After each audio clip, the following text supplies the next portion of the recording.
কাদিয়ানীরা আমার নবীকে শেষ নবী মানেনি জোরে কোন কথা ঠিক কি না? এই দুনিয়ার জমিনে যারা আমার নবীকে শেষ নবী মানবে না, ওদের কাফের হওয়ার জন্য একটাই কথা যথেষ্ট, আমার নবীকে যে শেষ নবী মানবে না, ও দুনিয়ার জমিনে মুসলমান পরিচয় দেওয়ার অধিকার তার নাই। জোরে কোন কথা ঠিক কি না? দুনিয়ার জমিনে আল্লাহর আসমানের নিচে জমিনের উপরে যদি থাকতে হয়, রব যে ঘোষণা দিয়েছেন, ঘোষণার সাথে একাত্মতা পোষণ করে যদি তোমরা পরিচয় বহন করো, তাহলে তোমরা মুসলমানই। নচেত হাজার তোমার টাকা থাকবে, অস্ত্র থাকবে, ইসলামের পক্ষে বলবা, কিন্তু নবীকে শেষ নবী যদি তোমরা না মানো, মুসলমান হতে পারো না। জোরে কোন কথা ঠিক কি না? আরো অনেকগুলো ব্যাখ্যা লেগেছে।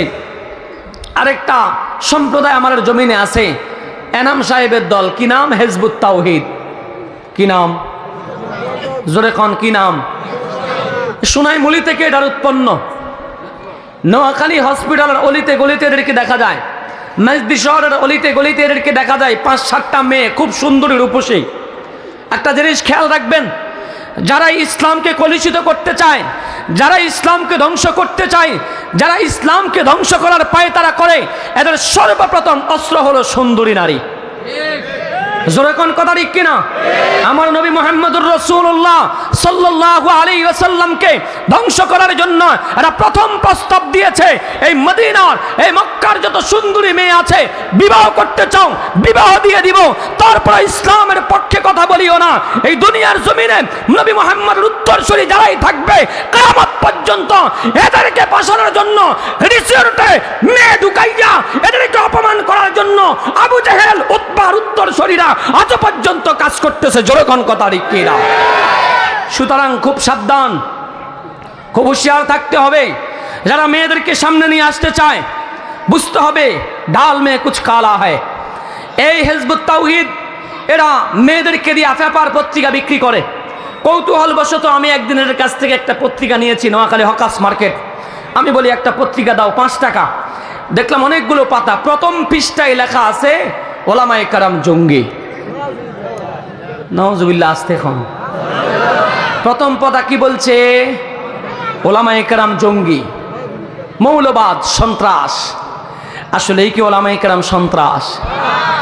এরা আসলেই ওলামায়ে কেরামকে সন্ত্রাস বলার উদ্দেশ্য হলো শুধু ওলামায়ে কেরামকে সন্ত্রাস বলা নয়, বরং ওলামায়ে কেরাম যাদের উত্তরসূরি তাদেরকে সন্ত্রাস বলা। এদের উত্তরসূরিরা আমার নবীকে সন্ত্রাস বলেছে, আবু বকরকে সন্ত্রাস বলেছে, উতবাকে সন্ত্রাস বলেছে।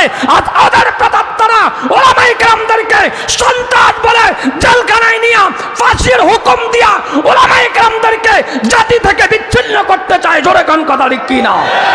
এদেশের মানুষ সজাগ হয়েছে, মানুষ আর বুঝতে বাকি নাই। যারাই ওলামায়ে কেরামদের বিরুদ্ধে কথা বলে, ওরা কোনো না কোনো চক্রান্ত আর ষড়যন্ত্রে জমিনে বাস্তবায়ন করতে চায়। সুতরাং ওলামায়ে কেরাম খুব সাবধান থাকতে হবে, সহি বুঝ নিয়ে চলতে হবে সাধারণ পাবলিকদেরকে। আল্লাহ আমাদের প্রত্যেককে কবুল করেন। জোরে কোন আমিন।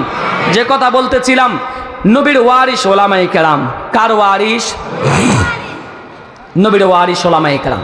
এরা ওলামায়ে কেরামকে সন্ত্রাসী বানায় বুঝাইতে চায়।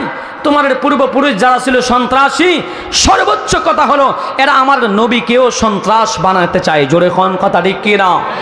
সুতরাং নবীকে যারা সন্ত্রাস বলতে চায়, ওরা জানে না ওরা নিজেরা সন্ত্রাসী করে এই জমিনে ওলামায়ে কেরামদেরকে কলুষিত করতে চায়।